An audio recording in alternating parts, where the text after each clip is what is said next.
Okay, Madam Clerk, can we call a roll, please? Counselor Kazanjian, Here. Counselor Elliott. Here.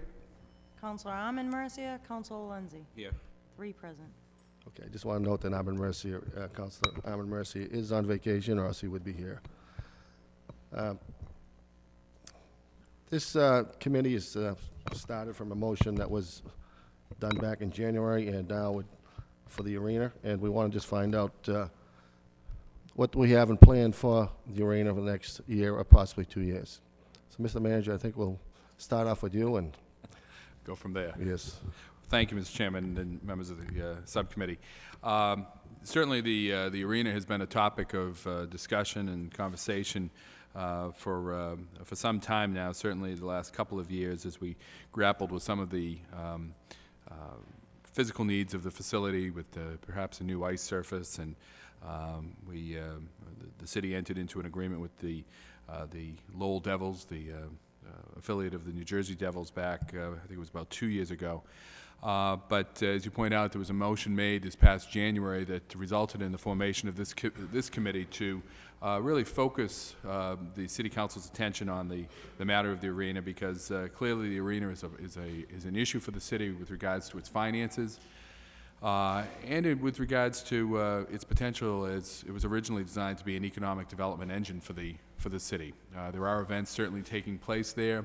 But the problem, I think, that we're clearly aware of is that the events that are occurring aren't bringing in the revenues that are adequate to fund the operation of the facility, thereby resulting in a deficit to the city, which bears all of the costs associated with its operation. And because the events aren't bringing in the level of people that we'd like, I don't think we're recognizing the full economic development value of the facility. We're not getting the people coming into the city that are then proceeding to stay in the city, shop downtown, or utilize the restaurants. And while the arena has had a positive impact, certainly on the image of the city, which was another one of its goals when it was built 10 years ago, it hasn't. It does have those other drawbacks. Interestingly, I just came from a meeting with the Arena Commission. The arena really, I think this subcommittee is a great step at this point in time, because the arena truly is in a state of flux over the next couple of years, and certainly this year. The agreement with Boston Concessions, which does all of the food service at the facility, expires this month. We're looking at perhaps a short-term extension to get us through the rest of this fiscal year and this operational year. The contract with SMG, which is the management company that's had the management responsibilities at the facility for the last, I believe, 5 years or longer, is expiring on June 30th as well. So we're currently, we met with the solicitor, and I met with the Arena Commission today in executive session to discuss where we go with that contract, where we go with the concessions contract, to take us over the next couple of years. I think we know that we're locked in right now with an agreement with the Devils that will take us for another 2 years beyond the year that we're in. That certainly has implications for the operation of the facility and its ability to bring different events in, because it does take up some 41 slots, 41 nights during the year. It also, puts a demand on us for practice time for the rink, which cuts into the time we have available to lease out for other purposes. So that's certainly a challenge that the current operation faces for 2 years. We also have an agreement with the university for 2 years and they take up 18 slots as well as practice time, and that has certainly some ramifications for us as well. So we met with the Arena Commission today, and we've been talking about a number of different ideas, and I'm somewhat limited. As you know, the Arena Commission is a statutory body, separate from, certainly affiliated with the city, because we do appoint 4 of its members, but the university also appoints membership. It has 3 members. By statute, they're a separate organization with the responsibility of managing the arena. But we met with them to go over a number of different ideas, and certainly one of the ideas we're talking about is looking at a structure that is more performance-based for the management company than currently exists, to see if there's a way that we can develop that will benefit the city as well as the management company moving forward. We looked at different ways to structure it with regards to the concessions, perhaps having the management company be responsible for the concessions rather than have a separate contract for that. We certainly have been talking about different ideas of revenue production, naming rights, different other activities that could take place there. There's a new NBA developmental league that may be interested in a franchise here in the city. That seems to, right now basketball seems to have a bit more popularity than hockey. We already have a very, a great university hockey team that fills that gap for us. So looking out a couple of years from now, maybe there's some potential with some other sports that could utilize it. Those are the ideas that we're kicking around right now. The major issue, though, that we're looking at is the development of the request for proposals, and that's what we discussed in great depth today with the Arena Commission. We're drafting up the RFP right now based upon the discussions that we had today, and we'll be going back to the Arena Commission at the end of the month to get an approval on the request for proposals, and then we'll put that out to bid and see what we have for management companies that are interested in coming and helping us run the arena. Clearly, we can't sustain these losses, for an extended period of time. It's a drain upon the city's resources, and it really prevents us from putting money into other services that the city provides. So that's that's it in sort of a summary fashion. I think in talking with the Arena Commission, they'd certainly be interested in meeting with the subcommittee and myself, and probably sometime in late March, early April, to talk about this in more detail, because I think we're all on the same page that something needs to be done, and we want to work together to make it happen. Okay, thank you. I agree with you. We can't sustain any more losses, and that's why we brought this subcommittee further, so we can find out what you have plans of doing with the arena. Now, how about naming rights? Is that something we can possibly do? We are exploring that.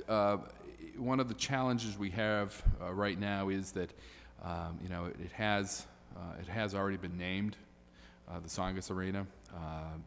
What we would have to do is, what we would be looking at doing, and what we've been talking about, is putting that out on the street as some type of Company X rink at the Tsongas Arena. Yes, correct. I wouldn't want to get rid of the Tsongas name. Right. Just add something to the Tsongas name. Exactly. Like I threw out Motorola because Motorola just moved into the city. Just moved into the city. Motorola at the Tsongas Arena, or something like that. Right. That would have to go out to public bid. Right. We've been searching for some specifications for that, to put that out on the street. Again, that would go hand in hand. Right now, we're trying to get over the hurdle of getting the management contract renewed. But you and I have had a chance to talk about that. I think that's a great idea. I will say that the Arena Commission has talked about it as well several months ago, and is very open to looking at that as a revenue production. Okay. We're also looking at doing some different things with the parking arrangements over there, to see if about bringing more money in through some different parking arrangements. Okay. Councilor Elliott? Thank you, Mr. Chairman. Mr. Manager, the arena it is a drain, and it's been a drain, and it's a structural deficit that is you're right, it's hurting our ability to, provide additional services with taxpayer money, and that's how this thing is being funded, by taxpayer money. I guess I'm concerned, and I see representatives from the Devils here. I'm concerned that, and I voted for the contract, by the way, because you came in, and we wanted to keep the hockey team here with the UMass Lowell. That's why we built it. But I'm concerned with the attendance that we have, because the contract that I voted for sort of was a performance-based contract where after a certain number, and Mr. Manager, I was going to ask you exactly, or what the terms are, Madam Solicitor. At what point in that contract, I know it was revenue, there was a revenue sharing component that if or when the Devils, I say when the Devils, sold X amount of tickets, whether it's seasons or otherwise, that, there would be a revenue sharing piece. Money would start coming back to the city. And I know there's a base figure of $250,000. The Devils did increase the. Plus the $125,000 that we negotiated last year. Okay, so maybe I should ask you, where are we? I know it was, I thought it was 125, and then we did, the total is 250 now, correct? And I could be wrong. 375. 275. So 275, and at what point is there, maybe I can ask the Devils folks, at what point is there, what ticket sales do you start sharing revenue with the city? I don't think it's ticket sales, Rodney, I think. Is it gross revenue? I think it's total. Okay. Do you want to step up to the podium and Mr. Cicery? Could you come Why up don't to? you come to the podium and, Mr. Cicery? Yeah, thank you. As Christine's looking it up, I don't think it's ticket sales. Okay, It's revenue. all right. But Christine will have to share that with you. And can you tell us where we're at, or what your projected revenue figure is? And we're trying to, as you know, we're trying to close this gap. We're trying to make the arena at least a break-even operation. And when we look at losing $1 million, $1.2 million on an annual basis, we're trying to find ways and means to close that gap. And so I look at the Devils, and then, UMass Lowell, and then we're looking at every, other opportunities, not only to cut costs, increase revenue. Do you foresee that happening this year? Excuse me. When I arrived, I think I shared this when we first met at the meeting that Jim Milanazzo chaired. When I first arrived here, I met with Bernie May 1st, and we didn't know if actually we were going to be here, and Bernie can maybe go into that more. We also had that $1.6 million issue with the ice surface. And then there has just been what I refer to of a lot of noise, a lot of negative things about us. These are things, Rodney, that I don't listen to. I'm a very, very positive person. We've put together a very strong promotional schedule. I think Craig would even echo with him being here so long and looking at what we've put together for this season. If I can quote Bernie as when he was on the radio this morning, talking about building a strong foundation. I also mentioned when I was here that other meeting, I can't tell you about who isn't here, but I can tell you who is here. I can tell you about our schedule. I can tell you about Friday nights, Saturday nights, Sunday nights, or Sunday afternoons. I can tell you where our attendance has gone first half versus second half of the year. It's very, very positive, the second half of the year. In putting together the schedule for the 2008-2009 season, I don't know if you're familiar with that process, are you? We have to... No, I'm not. We have to get so many dates from Craig, and then we categorize those as primary dates and secondary dates. UMass Lowell, Hockey East goes first, and they, Bernie was talking about the 18 games. They don't play during the week. They play Friday and Saturdays. So they pick their Friday and Saturday schedule. That's submitted to Hockey East. Craig then has to provide us with 52 dates. We then have to look at the schedule, put together what we believe is a schedule that will work for us. Then we have to submit that to the American Hockey League for their review. For the 2008-09 season, we have worked with Dana Skinner, and we have 4 doubleheaders with the university. Why doubleheaders? Well, we can, and I don't use these as excuses, they're just fact. We have two very prominent sports teams here, the Red Sox and the Patriots. And we actually compete against them at the beginning of our season. So by working with Dana, we have 4 doubleheaders on Saturdays at 1:30. So that takes 4 games that we would be competing with the Red Sox or the Patriots, and now puts us in another area that we can sell tickets. And we're not competing with those prominent teams. We have 13 Wednesdays this year, and we're looking at a schedule of, I think, 7 Wednesdays next year. We're looking at having 7 fewer games in the first half of the season and more games in the second half. So what I was saying to you earlier about knowing where we are with attendance, first half versus second half, the schedule that we have for the 08-09 season has the makings of a very good season for us.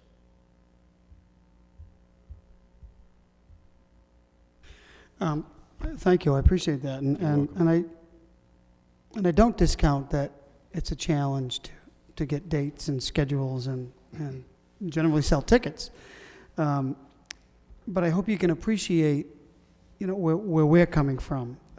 You have your board of directors, and we have ours, and taxpayers fund this, and we have so many other services in the city to provide. And when I look at the budget and I look at the operating statements, I say we're losing $1 million a year at this facility, and a good portion of the dates are being used by the hockey league, which is understandable, and I know you pay us $275, but the costs are clearly superseding the revenue that we're bringing in. So we're not blaming you. I'm just asking you, because I'm asking what the gross revenue is, and will we or how can we get to the 3 million? How, and I know I've been there.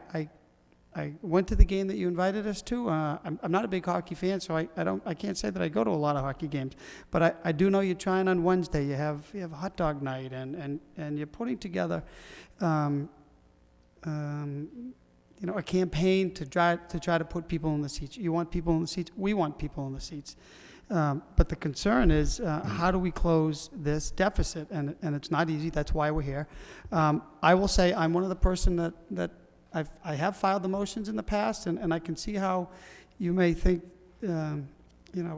feel that it's negative and we're casting a bad light. That's not how it's meant to be, but I can see, as the general manager, how you would think that.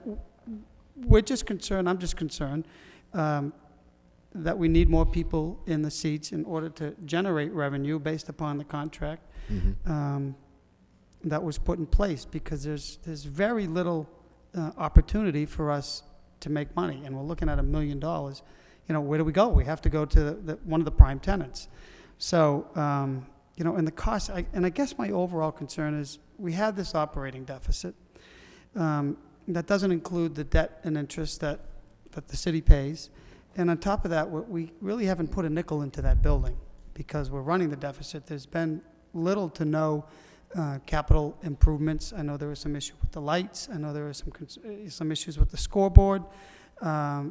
So putting this all together, that's why, I know Council Kazanjian and myself and the entire council say, where are we going with this? Mm-hmm. And I don't know how to close that gap, but we have to have a dialogue, and we have to have a discussion and make some moves, because local aid is not getting any more from, our costs are increasing, and our revenue just on the city side is not coming in. So I appreciate you coming here and having a discussion, naming rights, things like that. But we're also looking to get additional revenue from the Devils, quite frankly, because that's sort of the agreement or the premise that I voted for the contract for. So I appreciate. Thank you for answering the questions. This is where I'm coming from, we look forward to working together, but we've got to come up with some solution, increase revenue, less cost,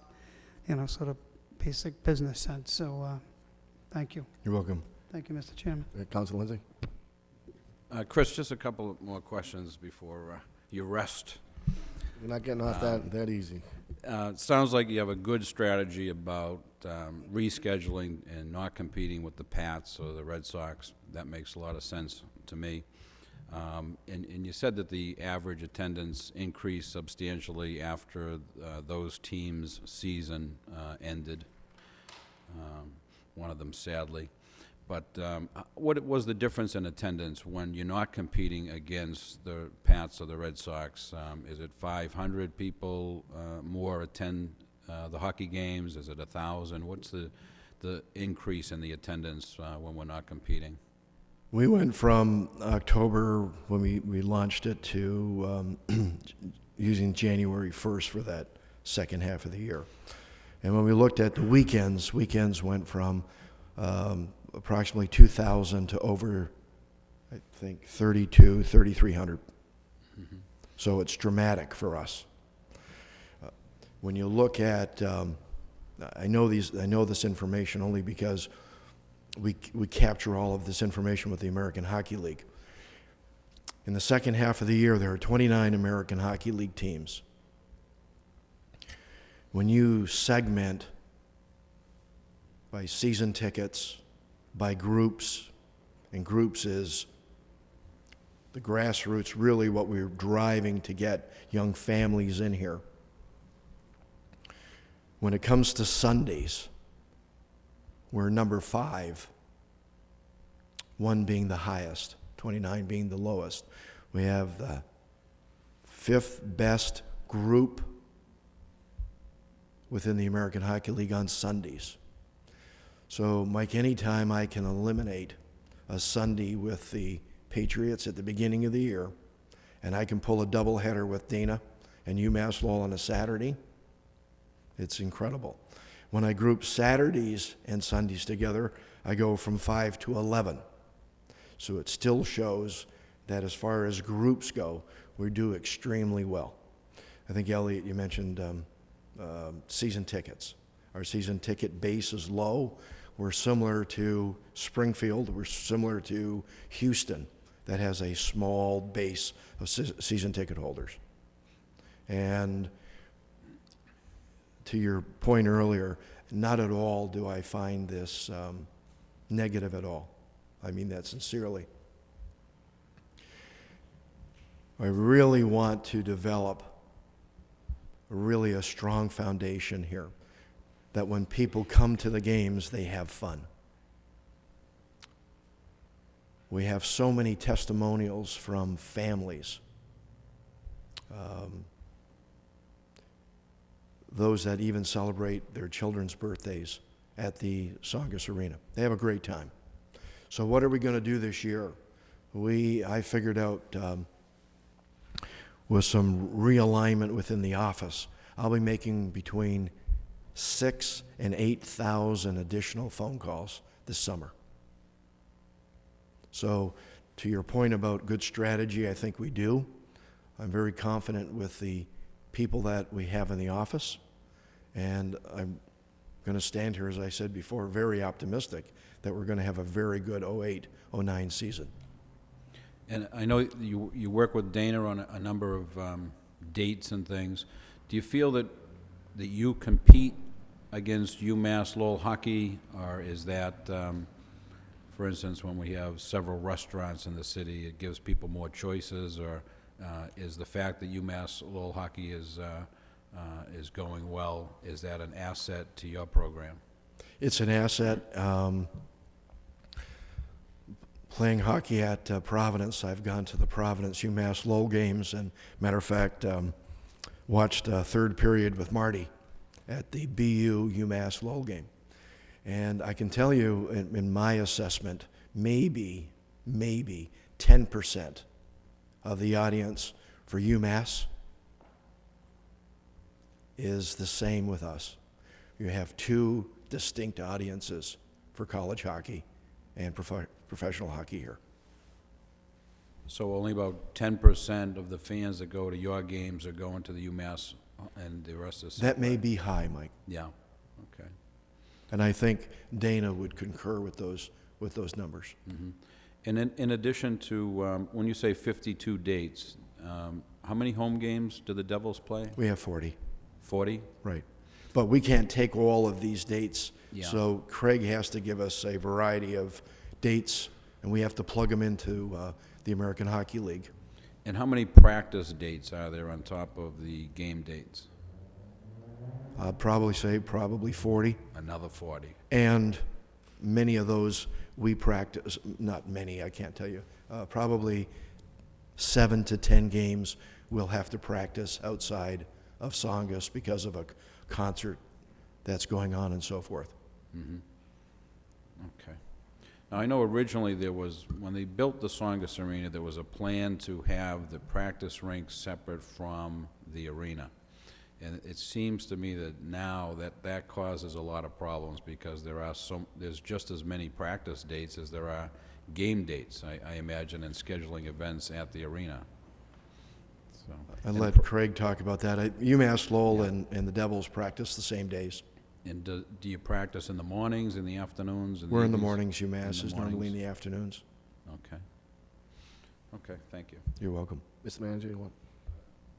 Chris, just one question on the practice arena, the practice rink, that, and then another issue that Councilor Lenzi brought up. On the days that you have to move your practice, who bears the cost of finding of getting the alternative space? For the first 5, we do. Okay, so anything beyond that, the arena Correct, has to pay yes. for that. Okay.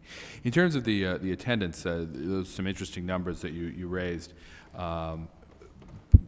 But it's my understanding, and you know, I have to say that having watched the Devils here last year, their first year, and seeing what they've done this year, you know, I think a tremendous amount of credit has to go out to you and to the Devils organization that you've put together for for all of the promotions, for the advertising, for the energy that you've brought into the team and into your effort. But we've looked at the attendance numbers, and in the AHL, the Devils are in last place Correct. in terms of attendance. And I mean, it's not even, with all due respect, it's not even close to the next team up.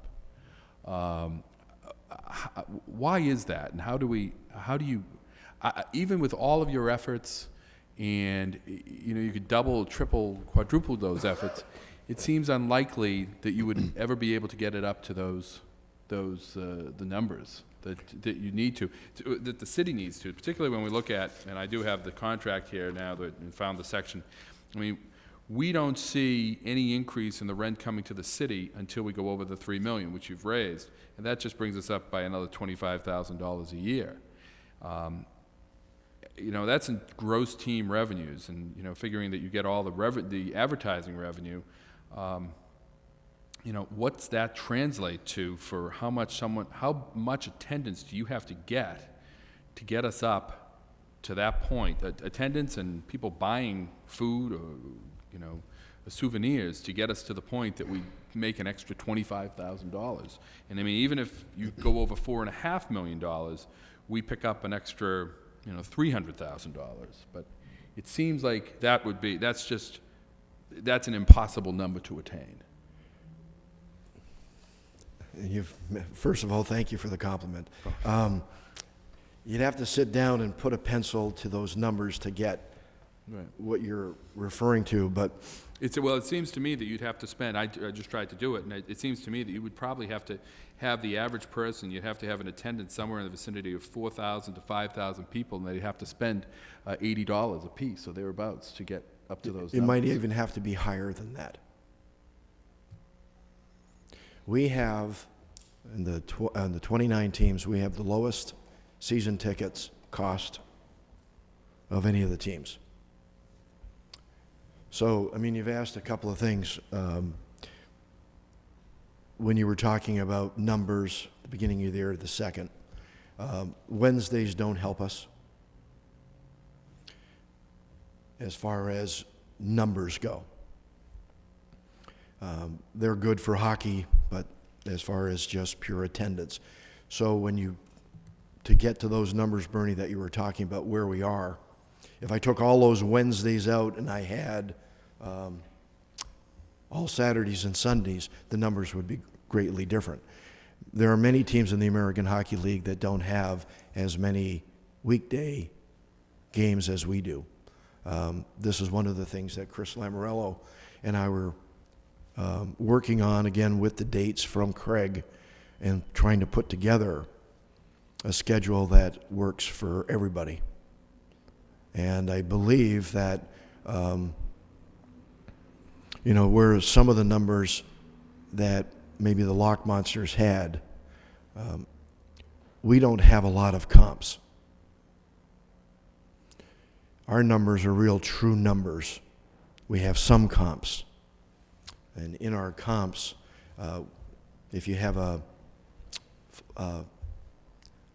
20-game package, a flex package, and you want to turn these ins for other games, they're called comps. But we don't have 30 and 40,000 tickets that the Lock Monsters gave away here. I didn't know if that was something that you were familiar with. But, Bernie, what you said earlier, we've got a good team. We believe that we're going to have a very good schedule. We're going to put together another, I'd say, equally as good promotional schedule. And really, I'm hoping to double our numbers next year. Now, our numbers are low, so it doesn't reflect where maybe a Hershey might be, or Philadelphia, or so forth. But, as I said earlier, building a good foundation. All these youth hockey groups that come in, they want to come back. Last year we had our inaugural Mite tournament. We held it at Conway Arena in Nashua. We had one team from Long Island participate. And we already have 16 teams that want to participate this year. Question, why didn't you hold that at the arena? It wasn't, the dates were not available. So with that, this foundation of these youngsters, this youth hockey, we're just really excited about what's going to happen in the 08-09 season. It may not seem that to you, and I certainly understand from the financials. But with what I have to work with, the level of enthusiasm we have a song that we play in the office, nothing holding us back, and we're very, very optimistic. Okay, Chris, like the manager stated, you have the worst attendance history in the league. What are you going to do to boost that up or prevent it? What do you have? What do you have plans of creating to get more people in the arena? Well, not to be redundant, but I think the schedule, Alan, greatly impacts what we do. If you take the numbers that we have for the second half of the year, and you take 7 games out of the beginning of the season, and you add 1,500 seats to those games, you add double headers at 1:30 with Dana and UMass Lowell, has a big impact on these numbers. That's why I feel very positive about where we're going to be next year. But how can you take those 7 dates out and add 1,500 to the, you're assuming that the Red Sox and the Patriots aren't going to be playing, or? No, this year we competed against the Patriots for 4 Sundays. And Why wouldn't you be competing against them? we might not have as many Sundays this year, in the first half. But I know I won't guess have 4. I'm a little confused because you Okay. said Wednesdays are bad. Yes. So you don't want to do Wednesdays, you want to do more Saturdays, and then you said that your Sundays are great with the group sales, they're the 5th best in the league. Yes. But then you don't want to do Sundays because those compete against the Patriots. Not at the beginning of the year, I don't. If I looked at Sunday's first half, Bernie, to Sunday's second half, big impact. Mike, do you know what those numbers are?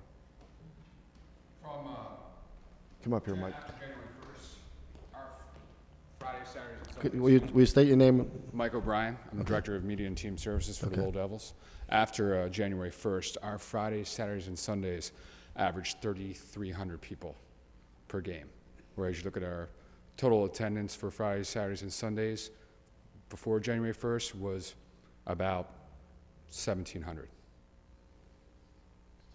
So just by nature of the Red Sox and the Patriots, and people thinking about hockey, after January 1st, we went up over 1,000 people per game. Is that in Councilman. ticket sales or is that in attendance? Overall attendance. So it doesn't necessarily mean there's people walking in the door. It just means your overall tickets had sold. So if... No, people buy tickets and they don't come to the game. It's good for ticket revenue, but it doesn't do anything for concessions or parking or... So you're saying, I don't think, Bernie, that I can't control. I mean, I have a sponsor who's got 25 tickets, and if he doesn't come, but he's still supporting the team, I can't control that. so saying after January, the attendance is 3,300, is that correct? On the weekends, yes. What's that? On the weekends. On the weekends? Okay. All right. Council Lindsay? And this, the time of the games on Sundays, if the Patriots were playing at 4 or 8 o'clock and your game was scheduled at, I mean, does the fact that the Pats are playing, that people put aside,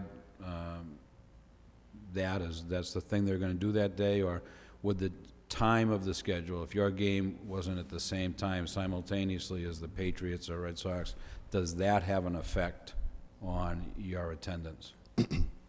It does. I would hope that they could play all 8 o'clock games, because we play 4:05. So your time is always 4:05? Yes, Mike. Okay. Is that flexible? Can you change that time? This is Chris Lamorello. My name's Chris Lamorello. I work for the New Jersey Devils as Chris Cicery and Mike O'Brien, and they're stationed here in Lowell. I move around quite a bit. I'm primarily involved in the scheduling, work with Craig, work with Dana. We could schedule earlier times. The problem is what we're doing the night before. For example, this weekend we play Friday night at home, 7:05. We play Sunday, 4:05. League bylaws require us to get permission from the opponent if we would like to have a game time earlier than 5. For example, if we wanted to play at 2, we weren't playing the night before. For us, there's no issue. The opponent would have a say in that, though. So as far as our game times, they are flexible. Unfortunately, with the Patriots and the Red Sox, and I don't like to really dwell on how they compete with us, but unfortunately, their schedules fluctuate within their schedules based upon TV. So a scheduled game that they may have, say December 7th against the Giants, that was 1 o'clock, the TV may want to pick up. They'll change it 2 weeks before and go to 4 or go to 8. You know, at that point, it may be difficult for us to adjust, similar to a Red Sox in a playoff game, depending upon the TV situation. So we do our best, and for example, we could have had an issue this weekend, potentially, if UMass Lowell won home ice in the playoffs. We were prepared to move our game, and I believe the opponent was as well, if there was a scheduled game on Sunday with the college. So we do have some flexibility. Unfortunately, we might not be able to plan on seeing these changes with respect to the Patriots or the Red Sox. Okay. I was under the impression that when you look at the Pats schedule, for instance, that they got 2 Monday night games and 2 Sunday night games, and I didn't think they changed them that close to an event, but I would think that you'd be able to look at those schedules when you're preparing your schedule and anticipate some of those things anyways. I don't believe the Patriots schedule is out yet, is that correct? And we've already submitted dates to the league, 52, of which 40 are scheduled. Certainly when we see the Patriots schedule, like everyone else, you try and make an adjustments. Sometimes you can, sometimes you can't. But we do try and make an adjustments, and believe it or not, they'll make TV changes to cater to national TV the week before or 2 weeks before a game in the regular season in the NFL. Happens in the NHL to do the game of the week. They do make changes like that.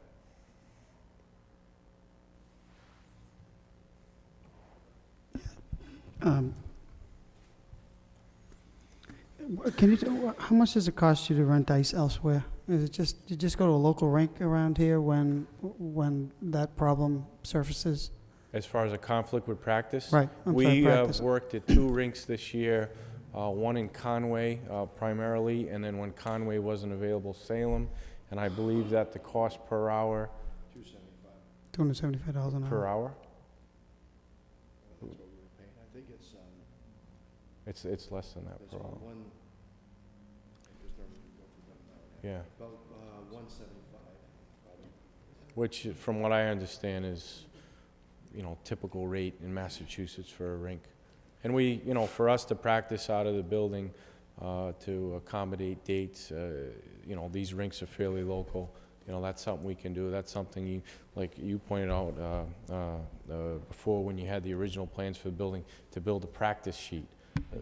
That's something that teams are accustomed to doing, practicing off-site. I will say that if I may, Mr. Chairman, Yes, ma'am.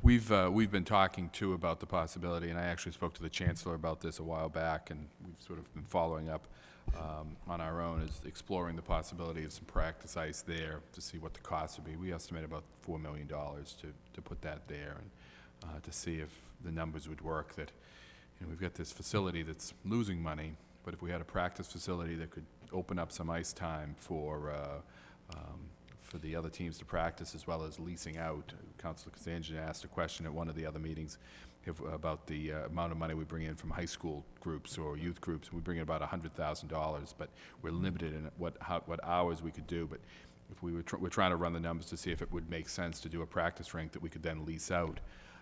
A question, though, about this is more curiosity, really has nothing to do with, you go to Conway or Salem for practice ice. Why wouldn't you use just the Janus rink or the Forum over in... We have, when we first came in, which was last year, I went around and looked at all the buildings. The Janus rink is a smaller ice surface than we have in the Songus. So as far as practice, to do that on a regular basis probably would impact the competitive way we would play. We have tried to book ice there. They're fairly busy. The other facility you mentioned? The Chelmsford Ford, we have talked to, but accommodations with ice, they seem to be fairly busy. I don't know what the school does with respect to student programs.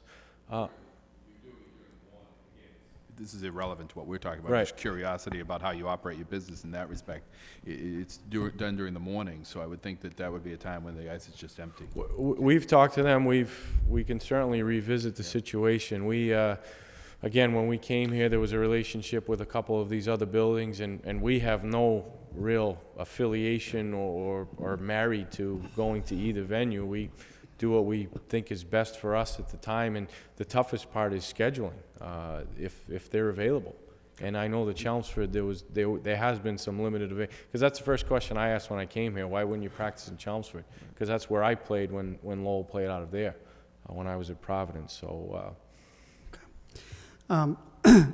Thank you. I was just more curious than that than anything. It's clearly a cost. But, Mr. Manager, what is UMass Lowell? What's the agreement with UMass Lowell? What do we generate revenue? How much is it from UMass Lowell? I think from the university we generate about $30,000 to $50,000 a year. That was about 50. So concessions, does the city get anything from concessions? It doesn't get any concessions from when the Devils are operating or when the university is Do operating. we get anything from advertisement? No. No. All the advertising goes to the Devils. That was the agreement that was put in place when they came to the city. The same with concessions, and that's what prompted the discussion with the university, the renegotiation with the university, because they had lost some advertising revenue as a result of the arrangement that was made with the Devils.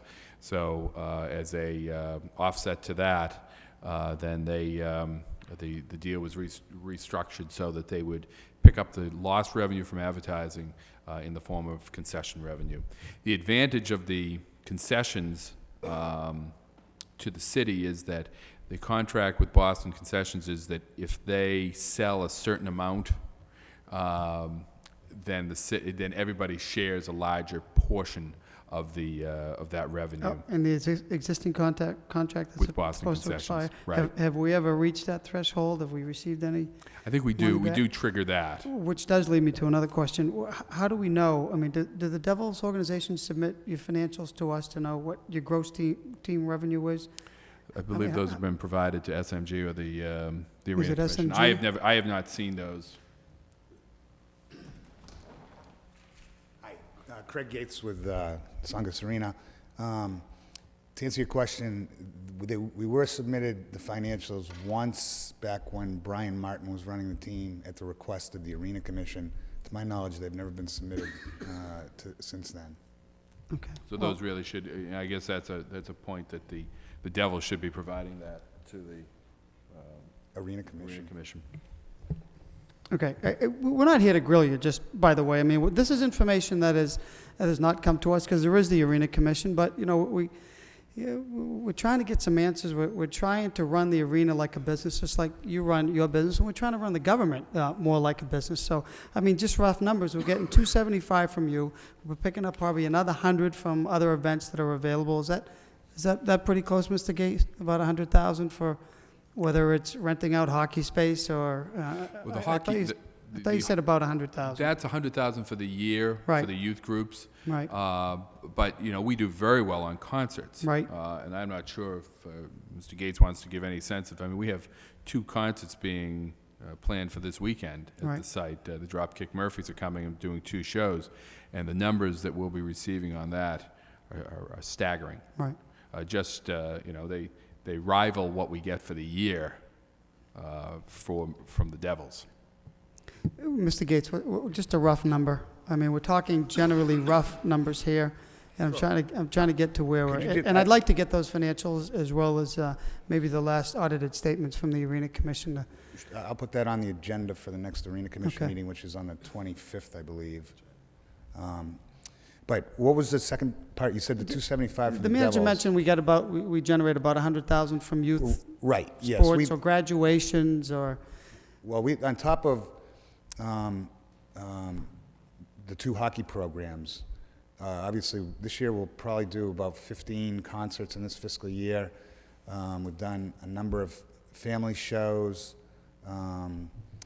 We've done cheerleading tournaments. This past weekend, we've had 4 straight days of MIAA state championship hockey and basketball. Just to give you an example, Counselor, the past Thursday, Friday, Saturday, Sunday, this is high school now, we did over 20,000 people, 2 games of hockey on Thursday night, 2 games of hockey on Friday night, 6 basketball games on Saturday, 4 more hockey games on Sunday, cumulative total of over 20,000 people. Without any alcohol sales, we sold over $85,000 worth of food and beverage, which is, you know, phenomenal. That's over $4 a head. But We also that's do- great. And Yeah. What it ticket comes- sales? Ticket sales, again, it was 20,000 people. If you average, the tickets were $12 and $7. It's 12 for adults, 7 for students. Take an average of 9, let's say. So that's $180,000 in ticket sales. But concessions, nothing comes to the city. Yes, it does. We get Oh, that, for Yeah, those right. events we do? Right. Okay. Boston culinary groups, because they were contracted back in January of 1998, their year runs from January 23rd through January 22nd. So unfortunately, right now, we're at the lower, on January 23rd, it goes back to 0, and that's where we have to start to reach the rates. We start out at 30% of total sales, and as we reach the next threshold, it goes up to 35, and then 40, and ultimately taps out at about 55%. And certainly the $85,000 weekends help out immensely. We're going to have, as the city manager alluded to, this weekend with the Dropkick Murphys, there'll be close to 14,000 people there for 2 shows on Saturday. We anticipate food and beverage sales for those two shows to be somewhere in the $120,000 range, of which we would realize 30% of that, city would realize 30% of that, which is $36,000. Novelty sales will be somewhere in the $100,000 range. The city, on this show, it's an 80-20 split, so the city would get $20,000 there. Just on those two items alone, you're talking about $56,000. In total, for the day, with parking revenues and our rent that we charge them and income, service income, which is what we charge them for a security guard higher than what our actual rate is, what the actual pay rate is, and we call that service income. It helps defray the overhead costs and that sort of thing. We'll make over $80,000 just in this one day. And if you combine the total amount that's, if you take the university team and the Devils, and you look at what the average that we make per game is, it would take 20 hockey games to equal what we're going to make on Saturday. I mean, that's just the nature of the beast. It's the way it is. The kids right now, you know, concerts are a hot thing. Dropkick Murphys, because the Red Sox are a hot thing. You can't compare this past weekend to the Devils of the university, because this is a state championship weekend. And it's hard to say, well, if the high schools can bring in 3,500 people a game for hockey, why can't the Devils of the university do it? But this is a state championships. You know, it only happens once, and everybody's going to get out and support their schools. Unlike these guys are trying to sell 40 games, so it's a little harder. The priority isn't there every night for people to go to it like it is for a state championship game. I don't discount that. And it's all understandable, and that's why we're here. Unfortunately, at the end of the day, we're running a big red. We wouldn't be here if you know, everything was going well. So what can you say in a general average? I'm looking at 275, you know, from the Devils, 50 from the university. I don't even know what an average annual, I'd say miscellaneous revenue from other events. In ticket sales last year, without the two hockey teams, we generated over $3 million in ticket sales of concerts, cheerleading, high school sports, family shows. What's just net revenue to the city? It's not net, no, because you have to deduct all the expenses out of it. Right. So you're looking for, okay, probably $1 million to 275. Probably somewhere in the vicinity of around $1 million. In revenue to offset? Before indirect expenses. Okay. I was talking about net event income. I'm just talking about net event income that's coming back to the city. Well, this year there hasn't been anything coming back to the city, unfortunately. As you pointed out, there's a huge deficit. You know, we're trying to, you know, obviously, the whole key is the busier the building is, you know, the more revenue that's going to be generated. What's the general operating budget of the arena? It's been hovering right around the 1.6 million mark for the last few years. Basically, Councilor, because of the energy increases, the cost of energy, and the fact that we've had the ice in year-round the last couple of years, not this past summer, but the last couple of years, has you know, hurt us substantially. Before that, we were down around 1.2, maybe even 1.1. Okay, and that's my point. We're looking at 1 million in operating costs on an annual basis. Right. You know, just 2 venues and some additional income. We're not even half now. Where the Devils got to double their ticket sales, we got to cut our expenses in half, which is not. It's not going to happen. Or we have to double plus our revenue. Where is that coming from? Something has to give. Something has to go. The arena's been, you know, 10 years plus, and we're, you know, we run in the red.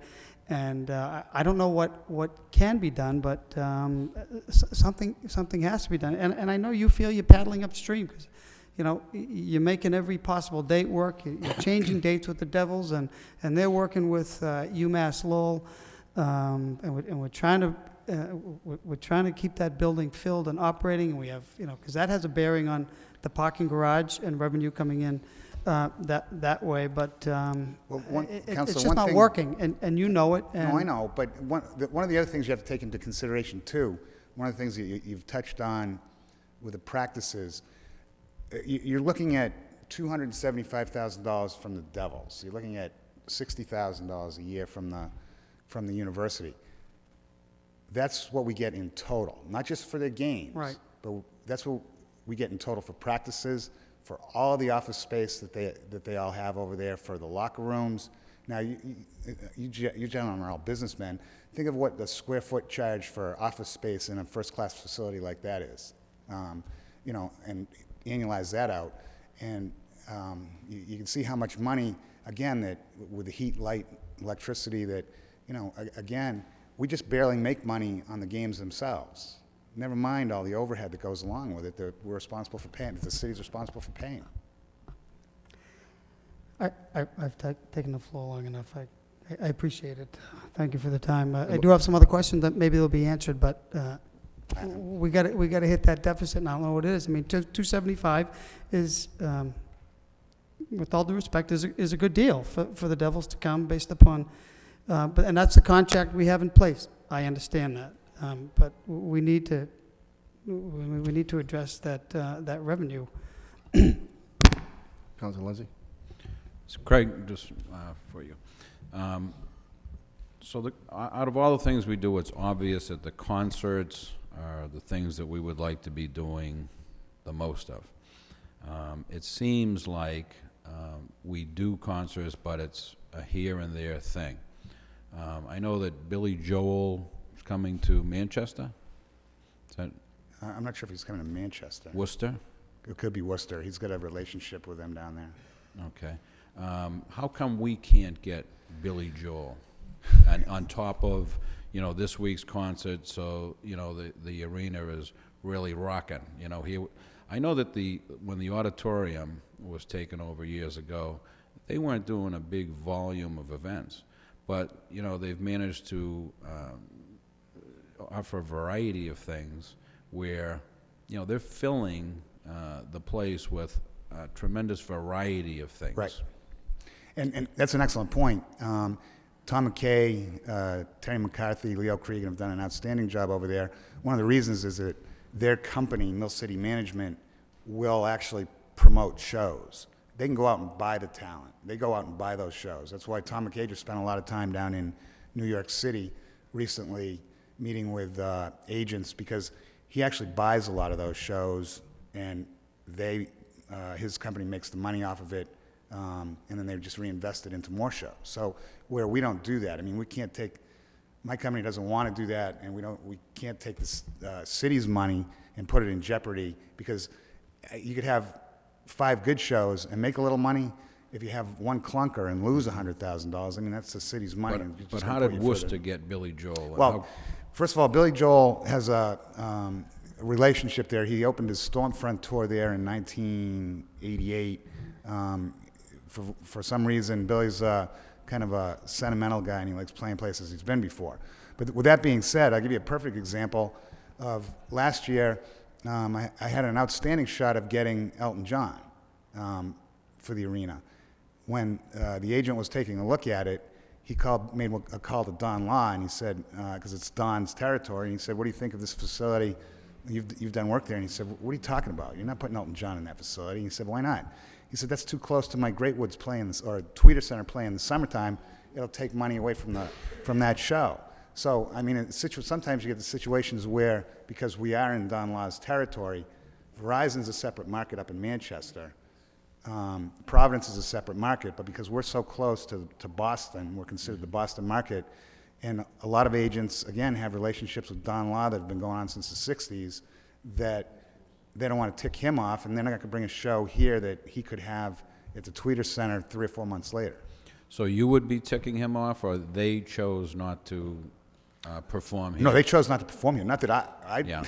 I worked, when I first came here, Don was doing promoting majority of shows, but little by little, he was starting to tail off because he was going, bringing more things to his places in the summer and keeping out of this market from the October through May time period. So I started working much more closely with all kinds of other promoters. Mass Concerts does a lot of shows here. Police Productions out of Ohio does most of the country shows that are here. We work with a number of different promoters now, Don being one of them, but you can't put all your eggs in one basket. You've got to go after. I mean, all these shows sell out. It's amazing to me that, I mean, you can go to Las Vegas and see Billy Joel 4 nights in a row, and he Right. sells out every single show. It'll be a tough ticket to get in Worcester, I imagine. I'm surprised that, you know, they wouldn't come to Lowell and expect to sell out Lowell, and they look at it as it might hurt another show because, I mean, he's a great talent, obviously, and has had a following for a long time. So, Right.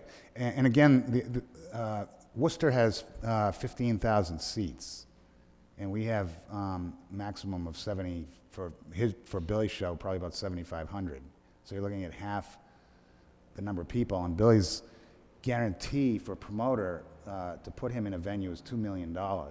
So you just work the numbers, trying to get $2 million out of 7,500 seats just to pay Billy is kind of a stretch. so let's go a step farther. If it's not Billy Joel, I mean, these other entertainers, you know, we used to get Harry Belafonte and Gloria Loring, I think, at the auditorium and things, and they were reasonable, and you could make money for special events at those concerts. Right.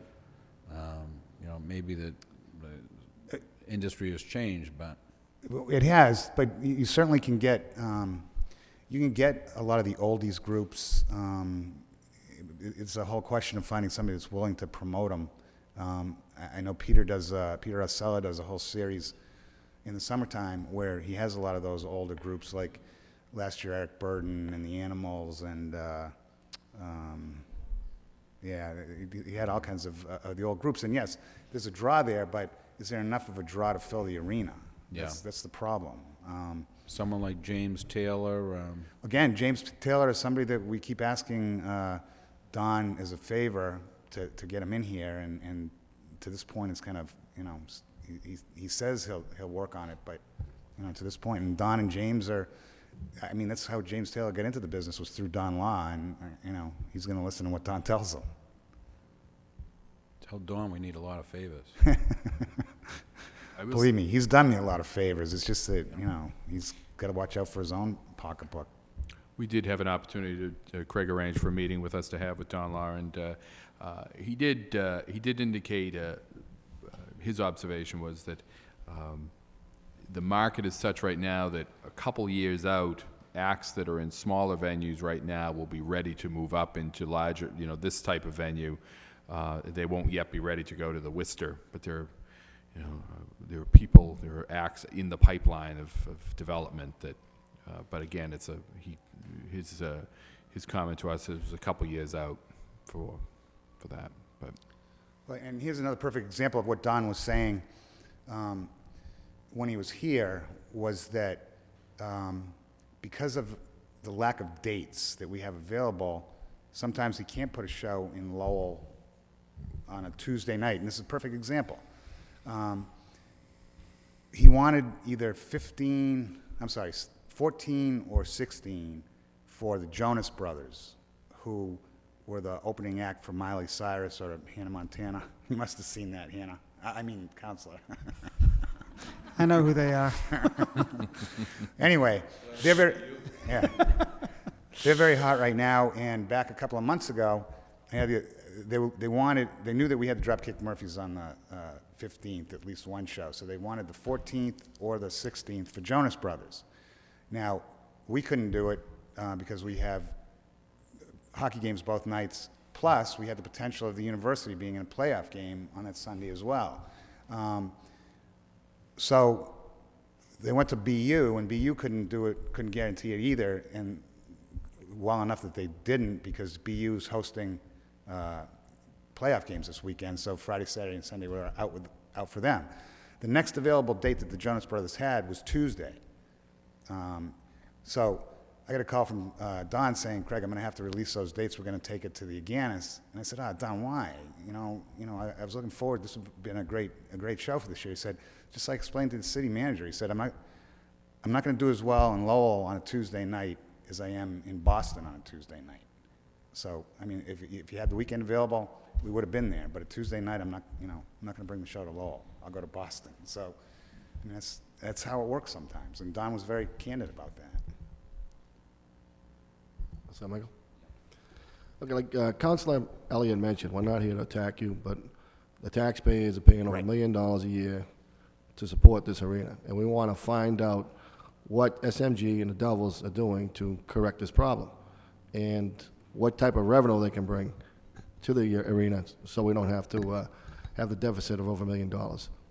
Can we get a date can we get a calendar of all the dates for the rest of the year for the Absolutely. arena? So this way here, we can see what is happening. For the rest of this year? Yeah, correct, Through the end of December?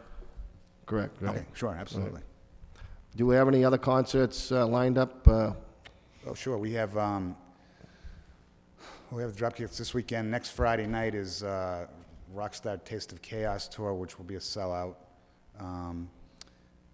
May 16th is the Bill Gaither Homecoming show. It's kind of like a gospel, religious type concert that, again, will sell out.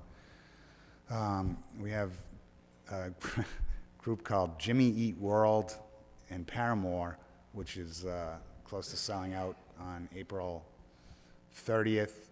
And we'll probably have a couple more. May have a country show on May 17th, and there'll be another couple concerts in June that haven't been announced yet.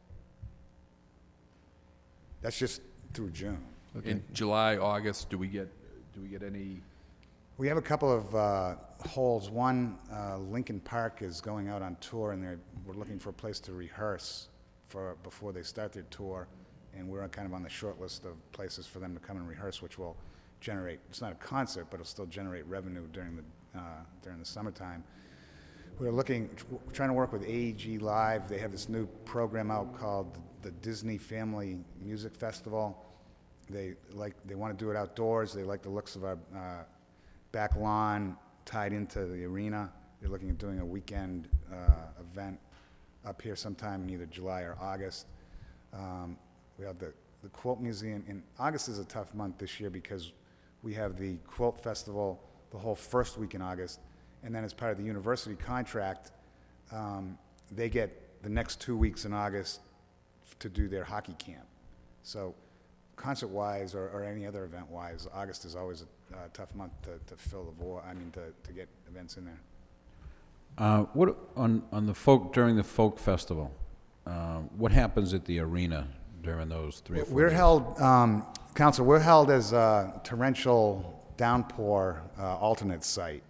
They want to do everything outside, and we can't have anything that weekend because if it's hurricane-like winds or downpours, they want the arena available to be able to move some of their bigger stages inside.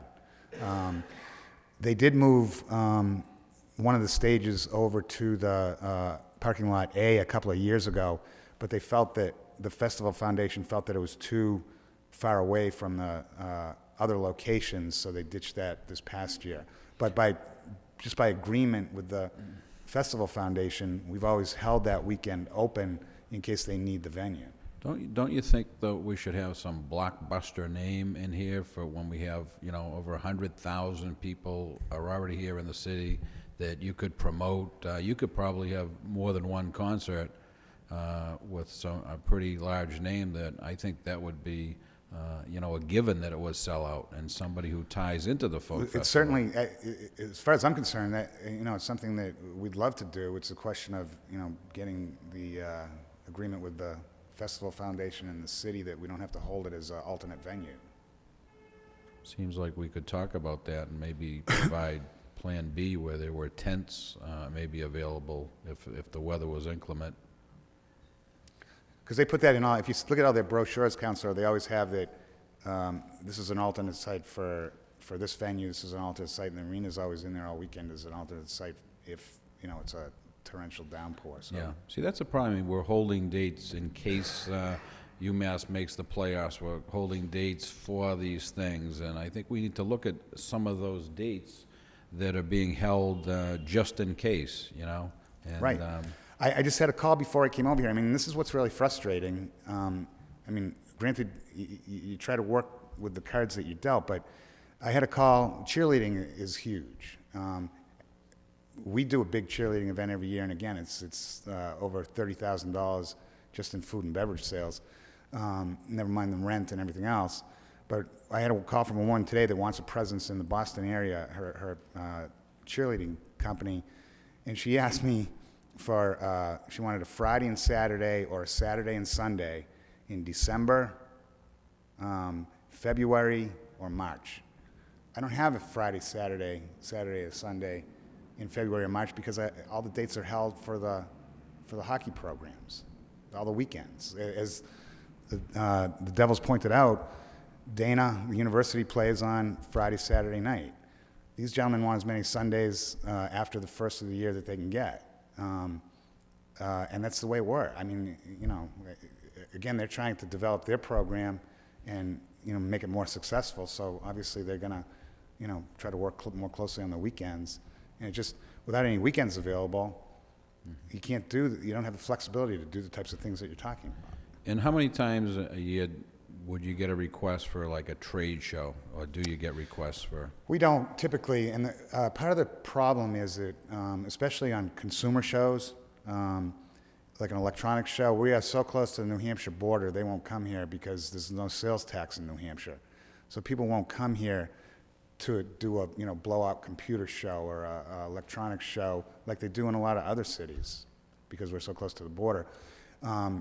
We do a number of conventions. We have the Democratic State Convention back here again. We seem to alternate every other year with either Worcester or Springfield, and they're back here again this year, which will bring a lot of money into the city. We're working on sporting events. City manager just, even though we've talked to him before, following up again with Jehovah's Witnesses that like to do 3 or 4 weekend dates over the course of the summer. And, you know, I followed up with that gentleman, you know, trying to see if there's some interest there. Yeah. I'm not sure I'd buy the one on New Hampshire because I know that the Shriners Auditorium does some pretty significant trade shows, Aerofest being one of them, which is pretty What large. is it? Aerofest, Aero Electronics, and that's a pretty good-sized trade show. You know, why that facility would be a better facility than the Songus Arena, I'm not sure, but... We had a Mahoney Garden Supply came and wanted to do a trade show in September, and that was 3 times what she was paying in cost in Wilmington. And, you know, I tried to cut the cost down as much as I could, but based on the labor that she wanted and all that sort of thing, there was no way that I could even get it close to the price that she was looking for. So that might have something to do with it too. I know the Shriners is very cheap to use. You can get that for you know, a very low cost, which, you know, we can't keep giving the building away here. So unfortunately, you might think that, yeah, let's cut the cost and just get this show in there. But a trade show isn't going to eat sell the amount of food that is going to make it that profitable. And what is that magic number? Someone comes to you and they want to have a trade show at the Songus Arena. What's the... Well, basically what we charge, basically what we charge is a minimum of $6,000 a day in rent, plus any expenses associated with labor or fire, police, any extras that we have to add on. But for concerts, it's a minimum of $6,000 rent plus, or minimum of $6,000 rent or 12% of the gross, and we usually cap it at like 17.5, and then all the expenses on top of it. But for a trade show, a move-in day would be $3,000 for a load-in day, then $6,000 for an event day. If they were going to be here for a long period of time, I'd work with them to negotiate, you know, maybe a lower price so that it didn't work out to be the straight. Let's say if it was 5 days, two load-in day, or 1 load-in day, 1 load-out day. Typically, that would be $36,000. I might say, okay, 30 for the week plus expenses to try to bring the price down a little bit.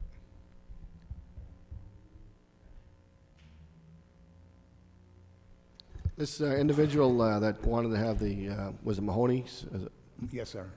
How far off was she? Was she off quite a bit? That At I'd least- rather see something in there than nothing, than have an empty building. Well, the estimate, the final estimate that I sent her came out to be 22,000. She wanted to pay 7,500. That was for 1 day or? 2 days, 2 2.5 days? days. Okay. Right. Well, I do think the meeting's been very helpful. Unfortunately, there's no easy answer, and I think we've progressed in trying to, close that gap. But, Mr. Manager, you do have negotiations going on with Boston Concessions, and as well as some discussions with SMG. So, probably in the form of a motion that we just recess, meet, and say a month's time, or maybe a month's That's good. time. It may be advisable, maybe 3 weeks, 3 weeks? actually, because we're hoping to get the RFP out on the street by the beginning of April.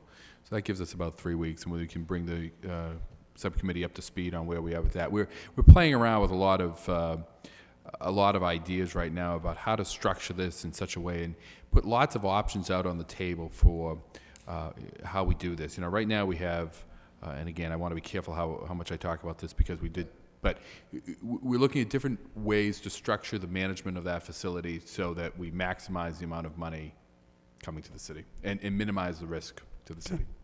Well, can we make a date and say meet in 3 weeks? And Sure.